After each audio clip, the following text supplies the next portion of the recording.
Hello everyone, welcome back to my channel. আজকে তোমাদের সাথে সিকিম ট্যুরের ডে 3 এর পার্ট 2 এর ভিডিও শেয়ার করছি। ফার্স্টে তো আমরা টেমি টি গার্ডেনটা ঘুরলাম, আর এখন যাচ্ছি আমরা নামচি চারধাম। আমরা পৌঁছে গেছি।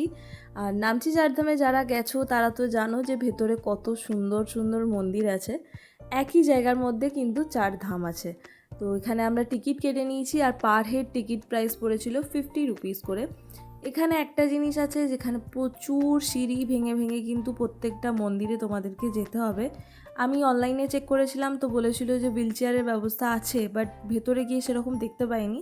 তো দিদান দাদি বললো যে না, আমরা হেঁটে হেঁটেই আস্তে আস্তে ঘুরে নেবো। তাই জন্য কিন্তু আর আমাদের হুইল চেয়ারের দরকার পড়েনি। মন্দিরের ভেতরটা জাস্ট দেখো যে কতটা পরিষ্কার, মানে খালি পায়ে হাঁটতে কোনো প্রবলেম হয়নি, একটুও নোংরা নেই। আর রাস্তায় যেতে যেতে সুন্দর কাটিং করে গাছগুলো ছিল, যেগুলো দেখতে সুন্দর লাগছিল। আর এই বোর্ডটাতে যেগুলো লেখা আছে সেই কটাই কিন্তু এখানে তোমরা ভেতরে ঘুরে দেখতে পারবে।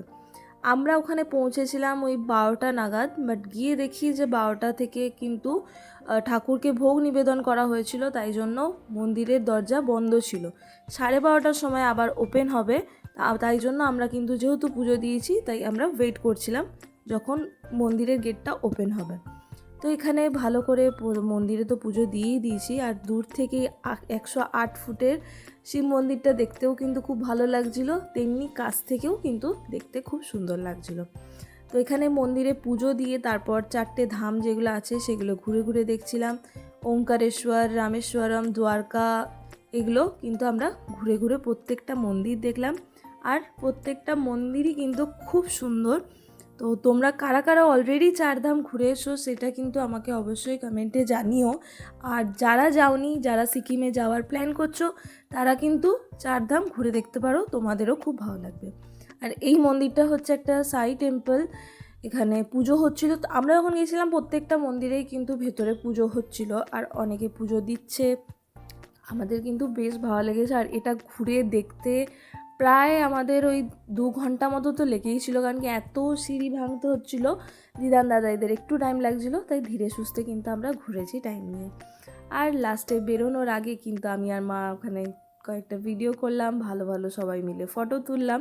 তারপর ওখান থেকে আমরা বেরিয়ে যাচ্ছি। আর বেরোনোর আগেই ওখানে একটা আইসক্রিমের শপ ছিল, তো ওখান থেকে আমরা এই আইসক্রিম খেলাম, কোল্ড ড্রিঙ্কস খেলাম। এবার আমরা গাড়িতে উঠে পড়বো। আর গাড়িতে উঠে আবার একটা মন্দিরেই যাচ্ছি। যে ড্রাইভার ছিলেন উনি খাবেন বলে দাঁড় করিয়েছিলেন এই মন্দিরটার সামনে, তাই ভাবলাম সাই টেম্পল আছে যখন ঘুরেই দেখি। এই মন্দিরটাও কিন্তু ভালো। এটা আমাদের প্যাকেজের মধ্যে ছিল না, যেহেতু উনি খাওয়ারের জন্য দাঁড়িয়েছিলেন, তাই বললেন যে যান আপনারা ঘুরে আসুন। এরপর আমরা যাচ্ছি রাবাংলা বুদ্ধ পার্ক। তো ওই ভিডিওটা আমি নেক্সট পার্টে শেয়ার করব। ভিডিওগুলো ভালো লাগলে অবশ্যই কিন্তু লাইক, কমেন্ট আর শেয়ার করো, আর আমার চ্যানেলটাকে সাবস্ক্রাইব করো। দেখা হবে নেক্সট ভিডিওতে। টাটা।